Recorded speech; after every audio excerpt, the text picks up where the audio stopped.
This is a state of control. The look at the control and automation segment of the AV industry, brought to you by the fine folks at AV Nation. My name is Tim Albright. I am your host. With us, as always, Mr. Steve Greenblatt, Chief Muckety Muck Everything over at Control Concepts in New Jersey. How are you, sir? Doing great. Glad to be back. Good to see you. It's been like 2 weeks only. Yeah, Steve and I were both at the NSCA BLC in beautiful Tampa, Florida. And then both of us came back to the frozen tundra of our respective areas. So, someone who doesn't understand frozen tundra is Mr. Rich Fregosa from FregosaDesign.com, Fregosa Design in San Francisco. I've been indoctrinated in the frozen tundra, so I just returned from it and glad to have 70-degree weather. But so the BLC, like the MLT, where the mutton's like nicely, nicely thinly shaved, and the tomatoes so delicious. All right, so the NSCA, the National System Contractors Association, has the Business and Leadership Conference once a year. It is a gathering of integrators and people like Steve and I and you guys that get together and they go through 2.5 days of really good, intensive business leadership seminars, lots of really great speakers, and some of the best networking that happens in this industry happens at this event. Would you agree or disagree with that, Steve? I thought it was great. I think it's becoming one of those not to miss conferences. Yeah. Plus, it's never a bad thing to get out of the cold of St. Louis for me personally, and down to Tampa. So next year it's back in Dallas. So it'll be fun. So even you though should come. We kind of got washed out quite a bit, but just on Saturday. Just on Saturday. Yeah. It was pretty rainy on Saturday. But Fregosa, you should come next year. Seriously. Okay. Instead of going to the Hamptons in the middle of February, you should go to Dallas. Yes, I love Dallas. All right. I would much prefer Dallas. Although right around that time, occasionally they'll get like the weird twister in Dallas. I've seen weird weather in Dallas at that time. All right. Well, they also have the Cowboys. So, also with us is Chip Moody from VCA. If you don't know what VCA stands for, it stands for Video Corporation of America. How are you, sir? I'm good, thanks. How about yourself? Doing well. And last but not least, now he's changed his name to David Goldie, and he's confusing the bejesus out of me. His name is David Goldberg. He is from Advanced AV, that is of course our buddy John Green, John Green's place over there in Philly. How are you, sir? I'm good. Good, very good. Very good. All right. So here's kind of what we're going to talk about today, right? Subcontractors, and here's where we get with this, right? So, technically, Rich sometimes can be a subcontractor, sometimes he's not, and Rich, you can correct me on that. Steve sometimes is, and sometimes he's not. 99.9% of the time, I am. My company is called Innovat Innovation Design. We are programmers. That's all we do. There's a little division over there that does design, but primarily that's what we do. David and Chip these guys are integrators and guys who may or may not hire guys like Steve and me, and sometimes Rich and sometimes not. So that's part of the conversation about subs, and we're going to get into that. The other part of the sub conversation we're going to get into also has to do with what Steve and I and Rich do to cover our own bandwidth issues when we need subs. So when the sub needs a sub, and the responsibilities of honestly of our responsibility when we have to get someone to help us out. So first thing is this. Steve, actually no. Chip, we'll start with you. I'm going to get kind of the integrator standpoint, and then we'll kind of back it up. Give me, from your perspective, what are some of the advantages or disadvantages of using an in-house programmer versus using, an entirely subcontractor-based based format? Well, I think that most of the times when we have subcontractors, there's a very fixed set period of time that they're going to be involved with a project, and if there's any kind of overrun due to circumstances on site, that would cause things to run over. That kind of causes issues. Whereas on my side, I'm always here. Most of our clients are in New York and New Jersey, so it's a matter of a quick car trip or a train ride away for me. So you're saying that because you're there physically, that your clients have that comfort level, right? You're the guy who's always going over there. Yes, for at least for the projects that I'm working on, and occasionally if we have a project where there's been a subcontractor, but there are then questions or adjustments that need to be made afterwards, then it becomes a question of, well, do we get the subcontractor back? Do we pass the code over to Chip and let him take a look at it? And there's just a additional process that needs to be done in those cases. Okay. All right, Dave, from your perspective, again, another integrator, what are your, because you are an in-house, at least, you are a full-time employee, right, David? Yes. Okay. Before I start going down that road, what are the advantages of having kind of a full-time programmer on staff for an integrator?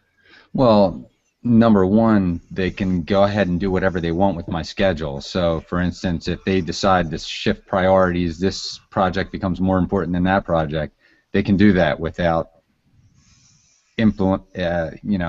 without affecting so many other projects. I mean, as a subcontractor, we may have asked a guy, "Can you be available at this time period?" And he may have said, "Yeah," and then now we got to switch it. He might not be available at that point. And they can't tell him, no, this job's more important than the other job that you were going to work on. Well, let me ask you, because let's take a slight exception to that. As the person on the other side of that, I don't care. I really don't. If let's pick on Chip and Dave for a second. If Steve's hiring me, right, and one project's for David and one project is for Chip, and Steve says, this week you're working on David's, and then he calls me up on Tuesday morning and says, oops, I made a mistake, now you're working for Chip. I don't care. I mean, not to be flippant about it, but I really don't. I mean, as long as the time is there, right? Does that make sense? As long as the time is there, it doesn't really matter to me as the sub, who you tell me I'm working for. Right. But I guess the situation that we've run into before, we've had a sub that we said, we're going to need you at this point, and then he had another job at that, we changed it where our contractor slipped, we didn't get in there till late, and then now we need to call him back and say, hey, we need you, but we need you at a different time. Let's say it was a site thing, we need you at a different time, and he can't because he's already doing something else. So this particular contractor tried to do both. Like, he came into our site, or he came into the other site from 6 a.m. to 2 p.m. and then came to our site from 2, and he worked like that for about 3-4 days, and then he got sick, and then he was out and couldn't do anything for like 3 weeks.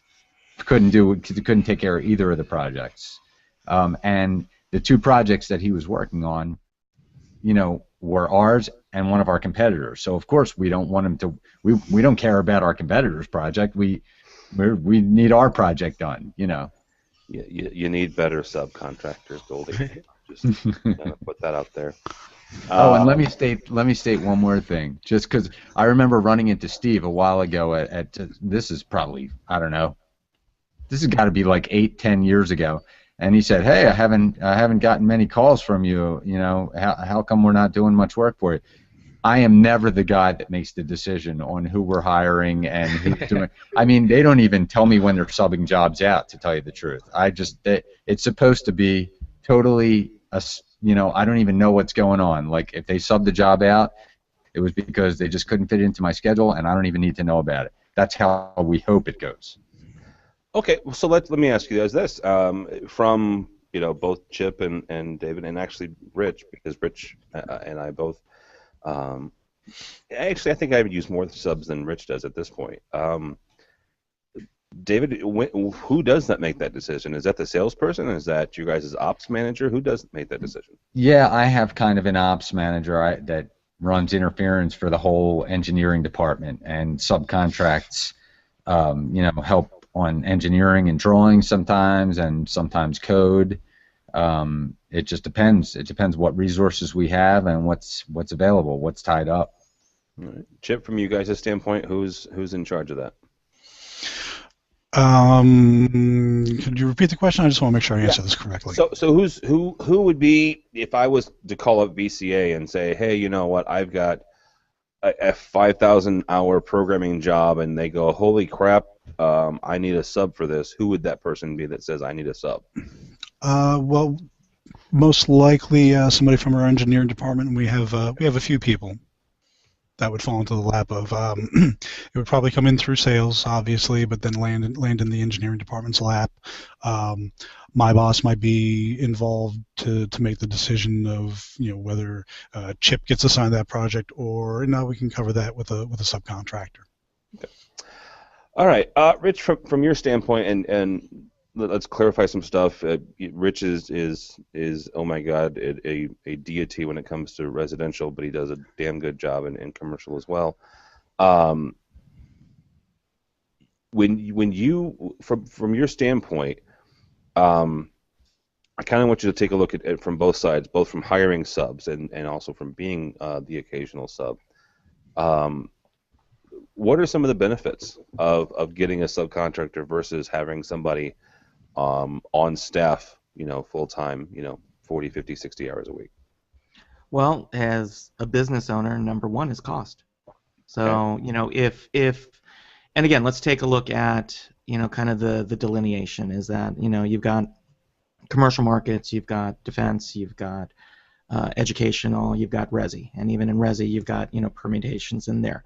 So if you're a company and you have enough work booked for X amount of time that you can keep people working full time at whatever rate you're paying them at, it's going to make sense for you in the long term because you can control their schedule, you can reprioritize them, and all the things that the guys were talking about. Absolutely. My guys do what I say. As a boss, there's a lot to be said in some instances where, hey, we're doing it my way.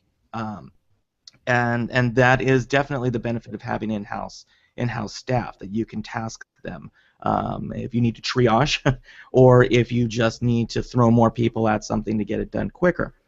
Now, let's flip it around. Say you're not as busy at that time, and you may be in one of the lulls in your business cycle, or you're between projects, or maybe you're kind of just a tweener company right now. You're not a 20-person company. You're a 3 or 4-person integrator, whether you're commercial or residential. Well, at that point, then trying to keep somebody on staff the entire time and the burden cost doesn't necessarily make as much sense as opposed to if you can bring somebody in on an a la carte basis. Are you paying more of a premium for somebody on a project basis by bringing them in from the outside? Yes. But overall, if you're just hiring them on a project-by-project basis, you're not necessarily covering, your overhead for them, all of their expenses. Their disability, their insurance, all of the things that come with having an employee. There's a burden cost as well. If you've got somebody working for you full time, well, whether they're working or not, you still got to pay them. It's not like, you can walk up to your group of programs and say, we don't got any work this week, guys. Sorry. Gonna go ahead and have you skip that paycheck until we get a new job coming in. Doesn't quite work that way. Employees tend to dislike that pay-as-you-go method of employment. So, I find that, if you're a large enough company and you can sustain it, keep people in-house. But at the same time, you also have to consider, what are your talent pool as well. There's always the difference between the people that you're bringing in. As long as you take care of them, you're over a period of time. Guess what? on the rise. As somebody gets more experienced, as somebody gets older, as somebody goes from being a 20-something out of school and then gets married and has kids and a mortgage, and guess what? They've been there for a while. They'd like a little bit more of the cheese that's there. And you get X amount of people at that time. You're now dealing with some pretty large burden costs. And so as a business owner, you got to feed that machine. You got to keep all of those those car payments and those mortgage payments paid on time. And when you're a smaller company, that's not always the case. You don't necessarily have that kind of business where you have a separate sales department and engineering and pre-sales and service department and warehouse people and ... That's great. There's lots of companies out there, but there's just as many who aren't. And I think really it's speaking to that, which is you always have to take a look at if you can afford it, yeah, of course you can control your people, but if you can't afford it, then you got to be a little bit more efficient with your outlay. All right, Mr. Greenblatt, we'll let you have the last word on this. First, before you get started, because you and I have a different business model, right? And we've talked with our buddy Mark Lavecchia before, out in California. He and I have a similar business model. And I say similar. Mark and I's business model are more business to business, right? I would go after VCA or after Advanced AVA as those are primarily well, not them specifically because they're not in St. Louis, but the Midwest is kind of where I live and breathe. Mark is California. We go after integrators. Those are primarily my customers. That's who I go after. You do that in addition to going, serving the end user directly, very similar to what Rich does. So from your standpoint, you and Rich kind of get to see both sides of that. Which one is the best one for you from your standpoint? Is it better to have full-time folks, or is it better to occasionally subcontract this out? So for us, to answer that question, the strategy that we take is that we try to form relationships with the technology managers to be able to provide them with some consistency, knowing that they are probably going to be using multiple integrators, and give them a resource that they could go to directly to service their functionality and programming needs. And more and more that's being brought to light as being an important part of their systems, which I'm glad, because that's good for all of us. And I think programming is becoming more of this specialty, and realizing that that's a difference maker in a system. So that's really the angle that we've been taking, because it works out very well for our business. Many of the integrators in our area and those that we work with do have in-house programmers, and that's a good thing too. And I think the important part there is, like Chip said and Dave said before, somebody has to be able to own the system, and somebody has to be able to own the code and do that aftercare. And we're really not set up to do service, and we're not going to be cost effective to do small changes. So it is important for an integrator to have an internal resource to be able to provide the quick response time and the relationship that their customers need. What we look to do now is we still need to have the relationships with integrators, because we're still going to be working hand in hand in projects, and we still want to be able to supplement their resources when it's a good fit. Where we come in mostly is for a large project, to be able to own that project, take it off of their hands, be able to be dedicated to it, and so that they don't tie up all of their resources in one area. They need to be able to be a little bit more fluid, from what I understand, so that they could service all of their customers and not be in a situation where they say we can't get to you for X date, because that's just not something that their customers will be able to live with. That's my understanding. And in our situation, as far as outsourcing from our company, we just find it very difficult to be able to have those types of relationships and find good people that we can trust and that are willing to do stuff the way we do it, and because that's really what we sell is our process and our consistency. Yeah. All right, Chip.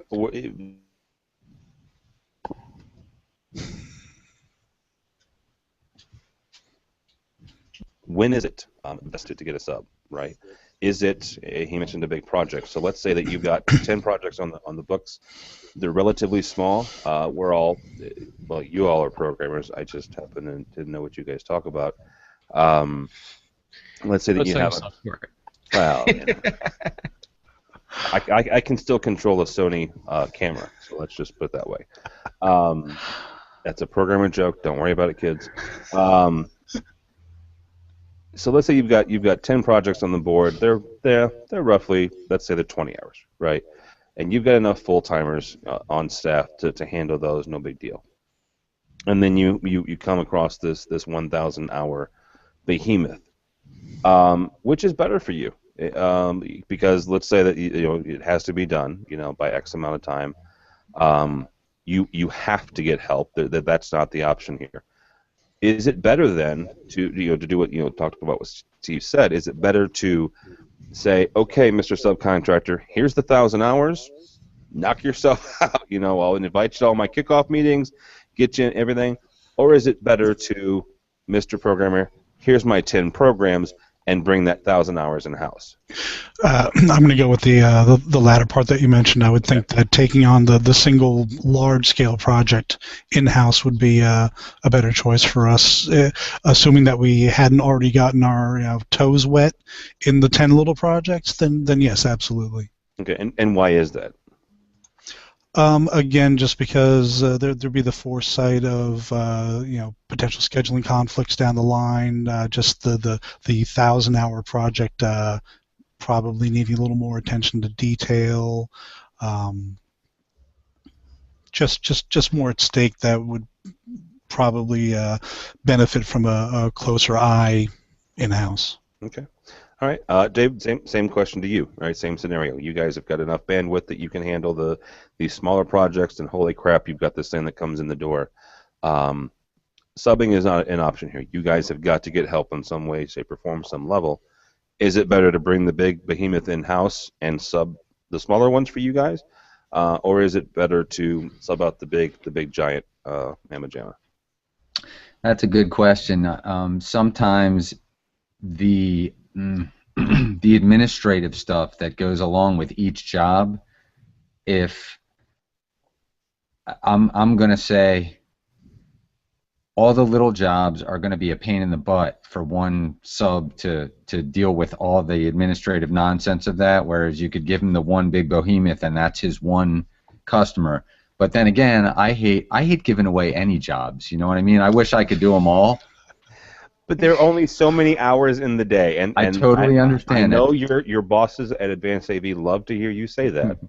At some point, after maybe my second year of programming, working like 80-hour weeks or something, I was like, "All right, I give up. Go ahead, sub it out," And then I just pray that it's getting subbed out to somebody good, so that when I do eventually end up opening their code to look at it, to service it, to whatever, that I can actually follow it, because there have been some good guys along the way. Steve's definitely one of those good guys. And there have been some disasters along the way. I'm not going to name names because it's just not good.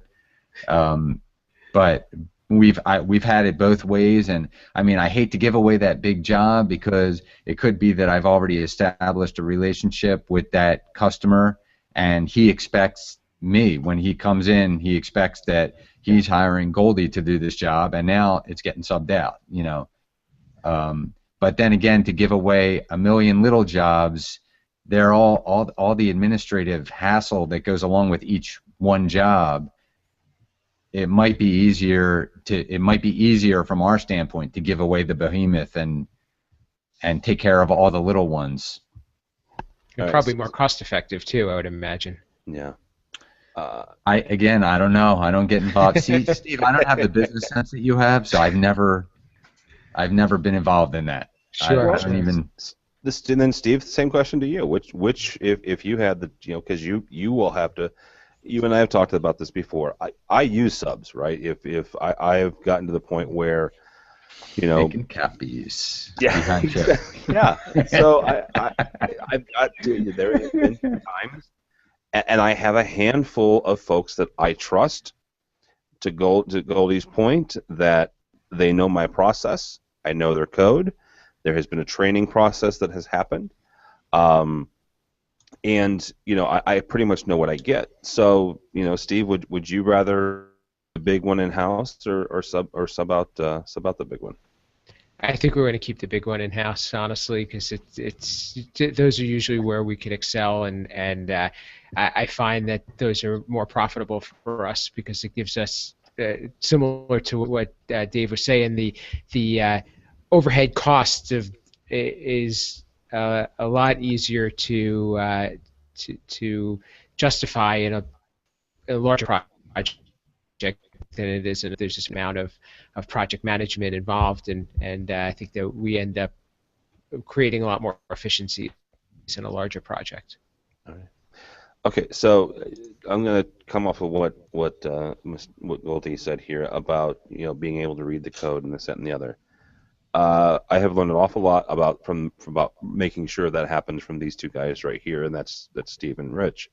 A number of years ago, when I first met Mr. Fregosa, he gave me a piece of advice that I've held on to this day. If you can't read, Mr. Chip, Mr. Goldie, me, myself, if I, God forbid I have to write a piece of code anymore, if I can't read what I write in 6 months, I've done a poor job. Meaning, once I sign off on the job and I load the program and I debug the sucker out, up one side, down the other, and I walk away from that job, if in 6 months I can't open that piece of code back up in my laptop and look at it and figure out what the heck I wrote, then I did a poor job, right? Agreed. So, Mr. Fregosa, give me your standard dissertation, which you've done on this show before, you've done for me in private, how you train your folks to do that. The one is it winds up being almost a condition of employment, which Eventually is you're going to charge me for this, by the way.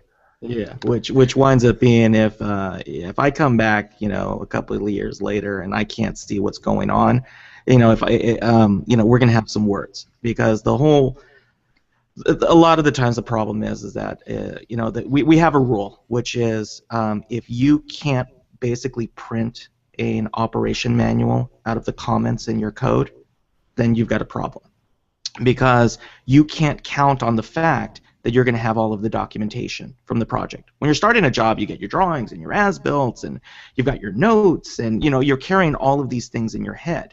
And what experience has taught us is that 6 months, 1 year, 2 year, Chip can attest to this, 7 years down the line, you open something up, and if you haven't created your own method of documentation inside the code, again, it's if you count on everybody else to do their job for you to do yours, you're going to be in a world of hurt down the line, because integrators go away. The facilities manager, they're on their 4th facilities manager, and the guys can attest to this. Like, you come back a couple of years later and you're like, hey, where's all the files that I left? Oh yeah, we cleaned out that closet 3 years ago, or we moved it over, or oh, that guy left, and it was all those files were on his computer. All of these horror stories that go on.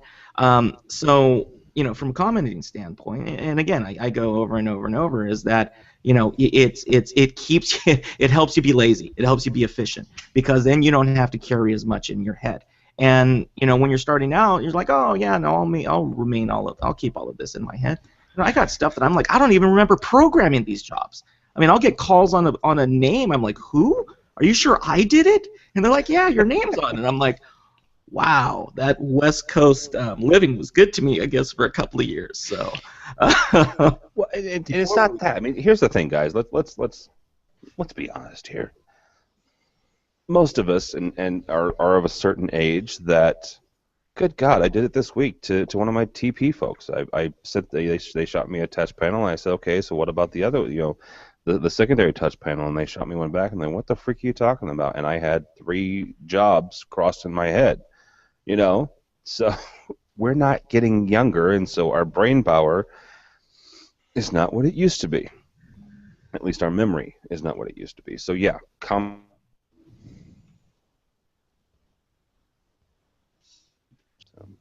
all right. So from the commenting, from subbing out versus making sure that we're handling exactly what we're capable of and what we want to keep our hands on.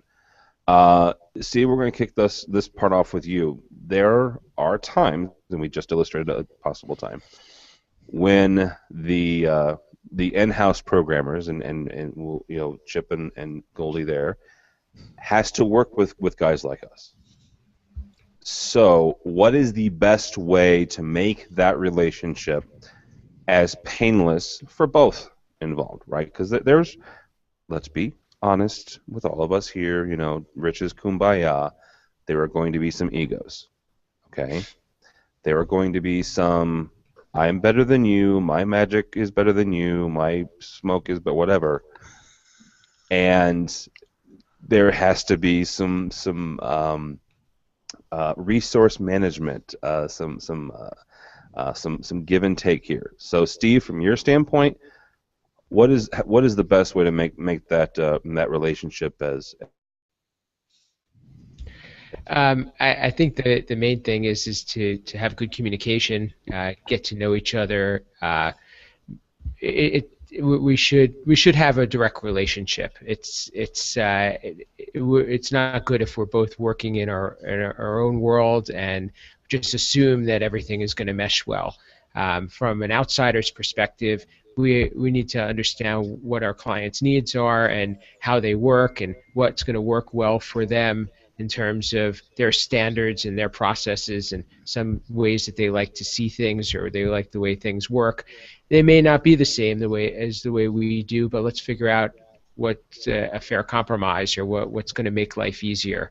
The reason for the reason that I wanted to have everybody on today is because we all work together in the same world, and we sometimes work with each other and for each other, and we're all friendly, and I think that's important, and we shouldn't have barriers or boundaries. We're all trying to accomplish the same thing, and we see a lot of that these days in social media where we're trying to help each other. I think we're all programmers trying to do a job for a customer, and I think that's the way we need to look at it in order for things to work well. And nobody is better than another. Maybe some have certain strengths in certain areas, but in this day, I think that we all have to learn to share and collaborate, and I think that's what makes a successful relationship.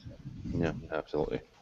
All right, Goldie, from your standpoint, if you're put in a situation where you have to work with a subcontractor, from your standpoint as one of the in-house guys, what's the best way to make that relationship work well? Just like Steve said, communicate as much information as possible and start with a good product in the first place. So if you've worked with contractor A and they're terrible and you're pushed, you have to get this project done or whatever, you know that working with contractor A again, it can't even be an option. But as much communicate. I mean, I've had a situation where we used a semi-local guy, 3D Control Solutions, Brian Piquel, very good programmer. We've used him before, and then at some point, like I said, they don't even tell me when they're subbing jobs out most of the time. But at some point, our own demo room at Advanced AV needed to have some work done to it. They brought Brian in to do it. He used our standard, pages and code and everything. He started out with that. I guess he started out with the pages, but, code guys like to do stuff their own way, so he did his own code. I came into the room like, months later, sat down, tried to do something, and realized, oh, this button's not lighting up, and that's not rotating, and that's not. And it was because none of that information had ever been passed on to him. And he made the room work. It works. It does what it's supposed to do. It makes calls. It, operates and everything. But does it work as slickly as it's supposed to?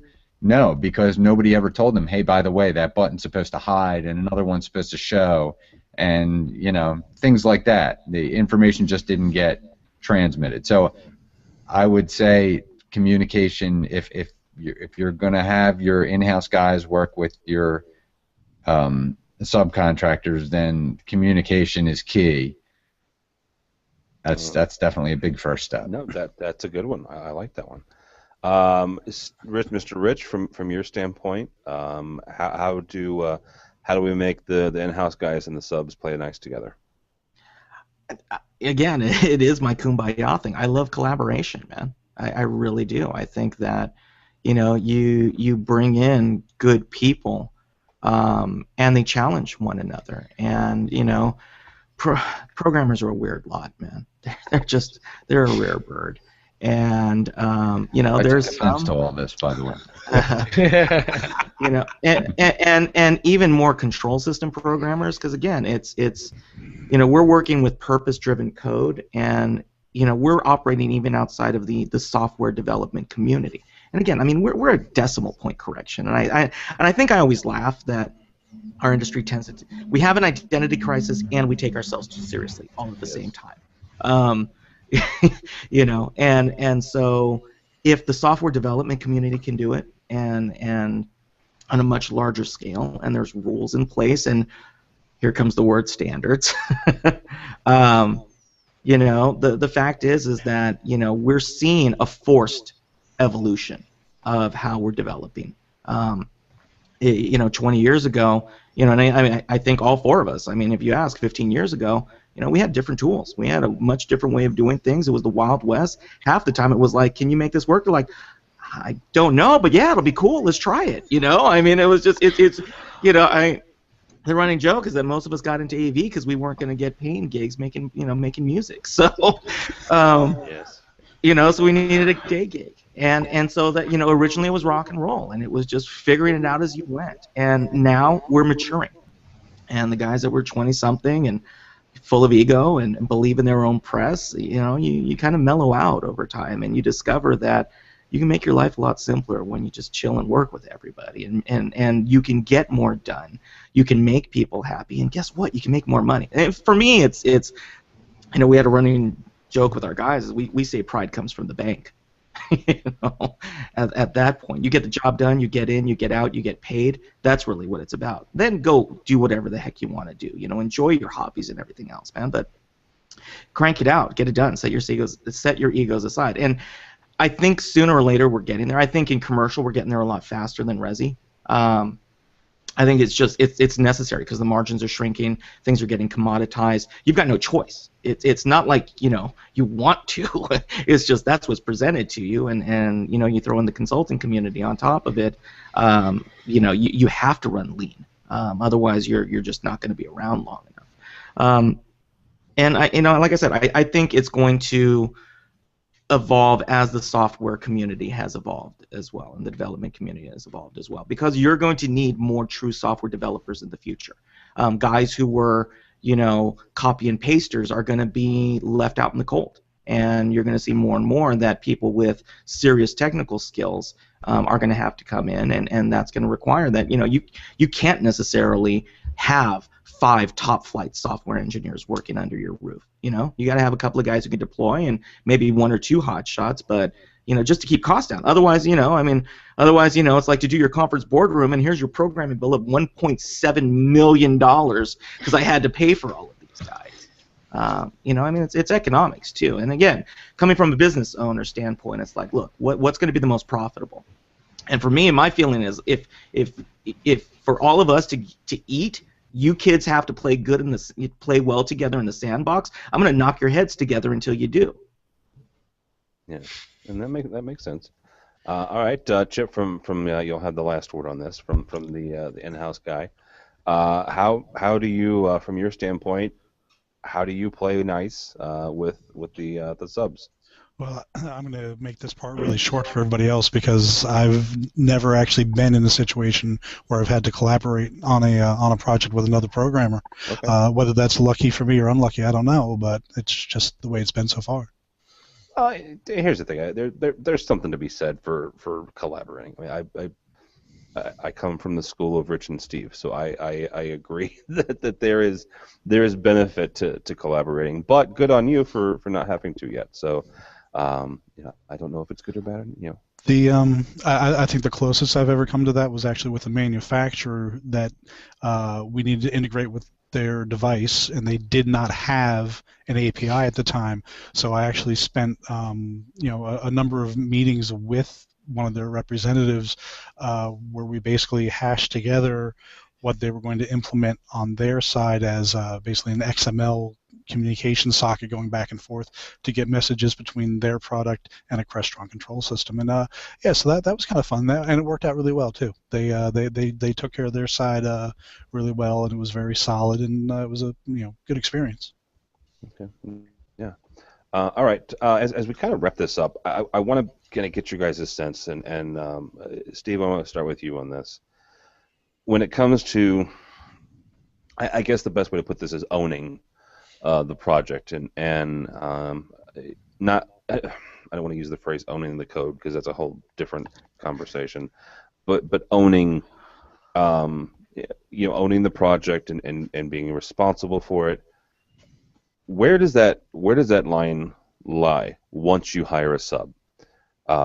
Is there any onus on guys like Goldie and Chip to have their hand and to collaborate a little bit and kind of hold the subcontractor's hand a little bit, back to what Rich was saying, to make sure that they hold to a standard? Or is it pretty much, you know what, dude, here's your scope of work, here's your drawings, here's your deadline?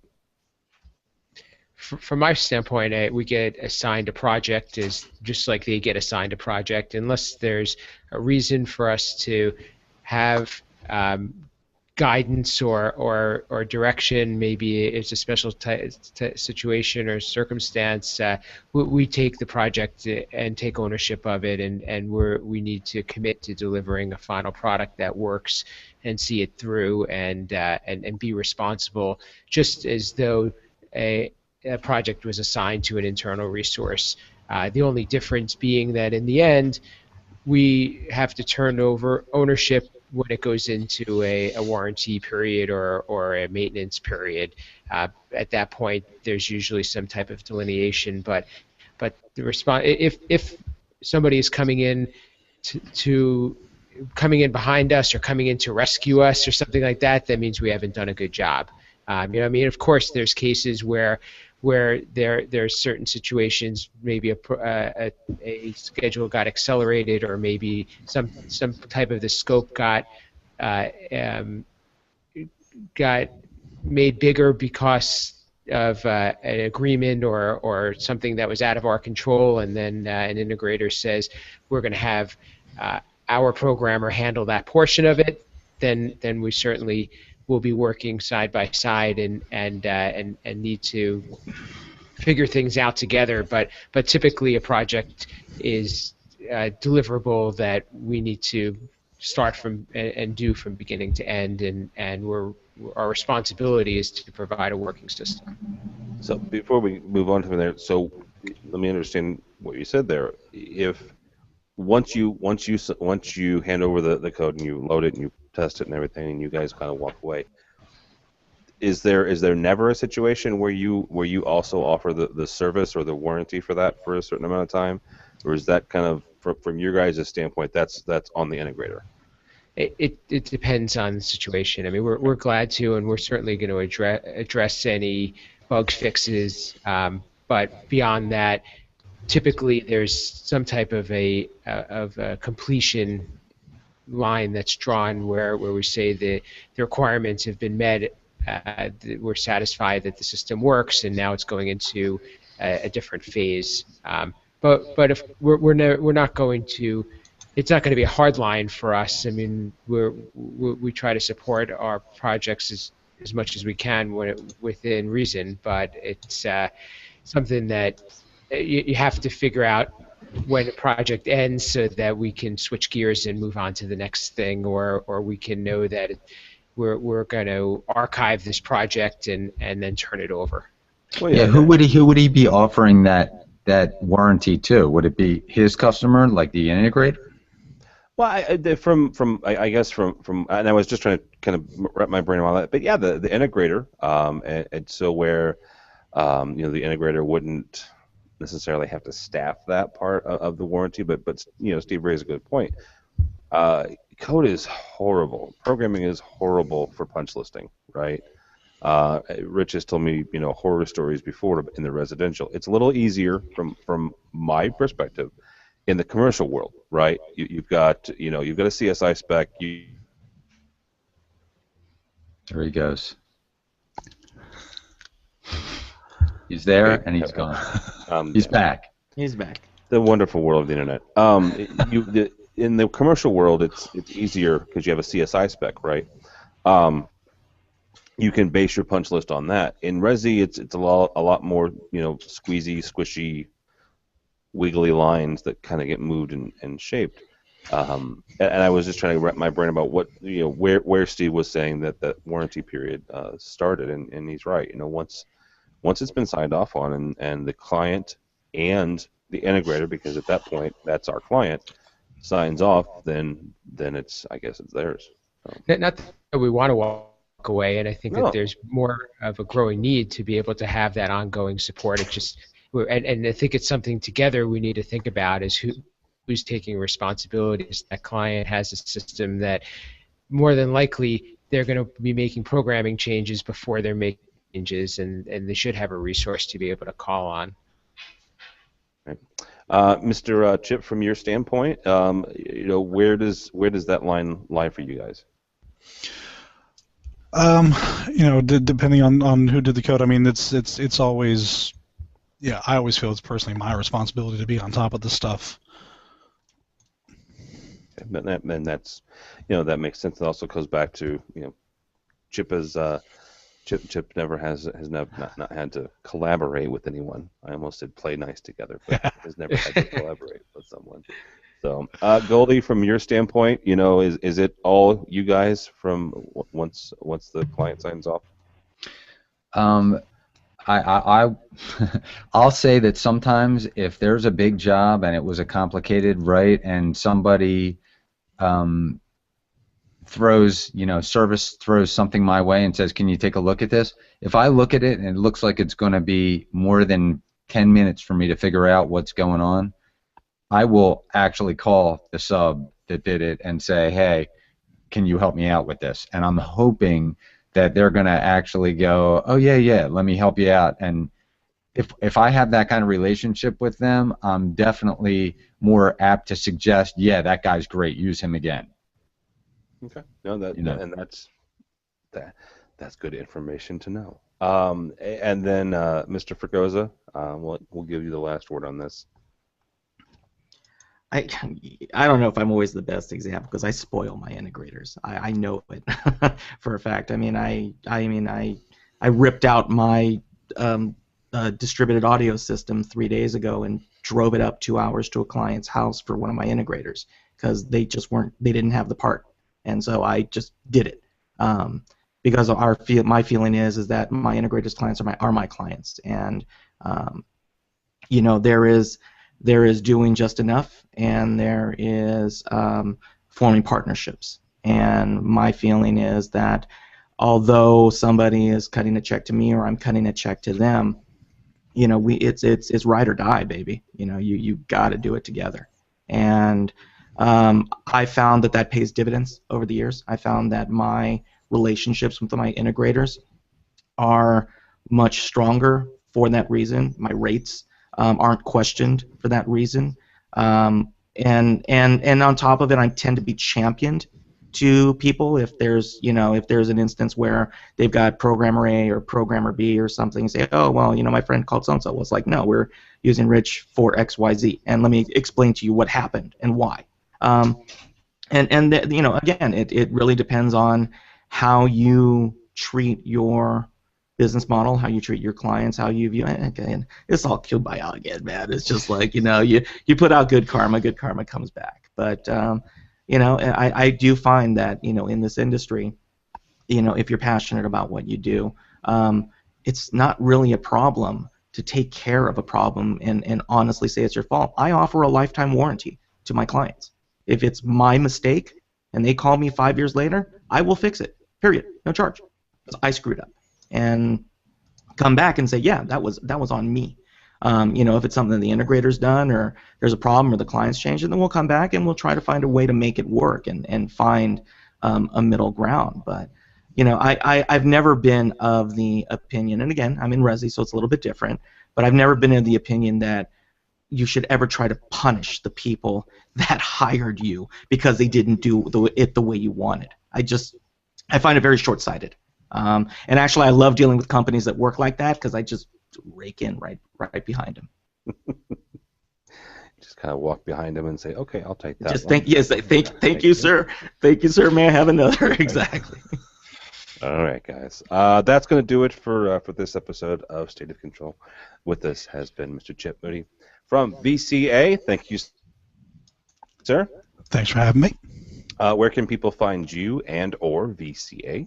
We're at vcaglobal.com. Okay, very good. Also with us is Goldie, who's playing with the Google Hangouts toolbar.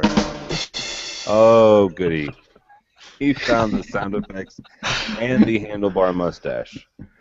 Where can people find you and or Advanced AV? And you better do this right because you have a brand new website.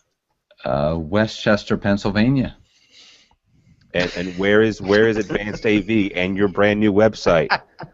www.advancedav.com? Good. That was a trick question. Question mark.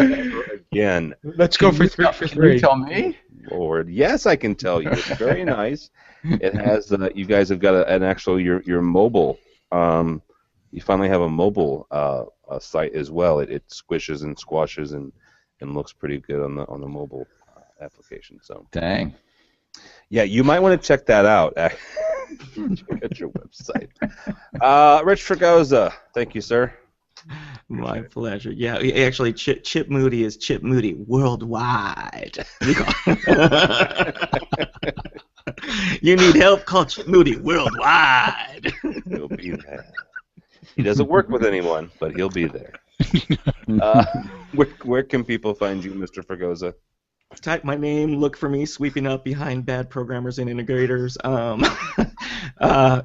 Twitter at rfregosa, fregosadesign.com, on these lovely podcasts, and occasionally as a contributor to the AV Nation Army, and on the Facebooks and the Google Plus and every place else. And a couple of cool stuff. A couple of nice things have come up when you type in my name in the Googles. We just had 2 case studies published by one of the control manufacturers about 2 of my projects. So kind of fun. Very cool. Very nice.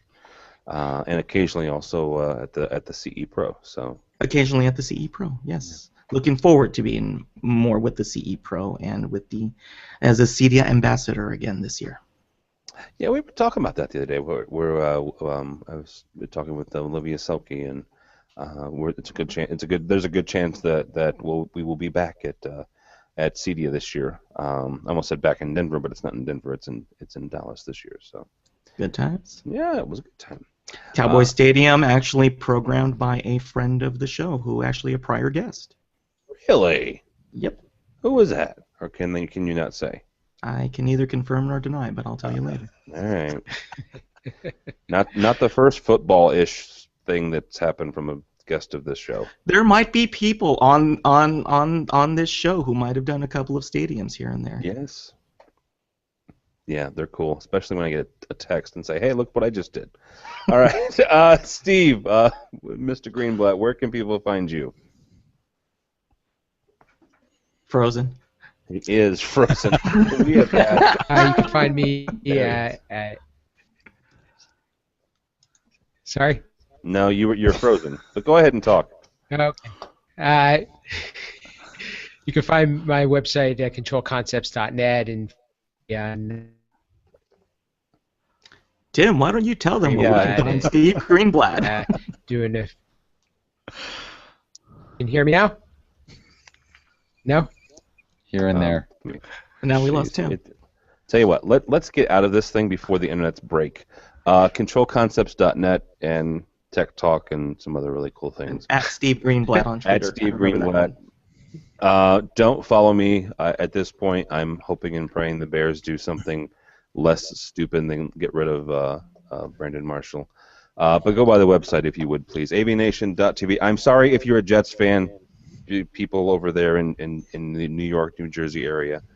I hated to see Mr. Marshall go. So, but avnation.tv, avnation.tv, this program, and a host of others. Holy cow, all kinds of really cool. Oh. Somebody finish up for him. Coming up.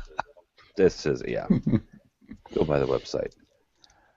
Thank you so much for watching. Thanks so much for listening. This has been a very interesting episode of A State of Control. Thanks.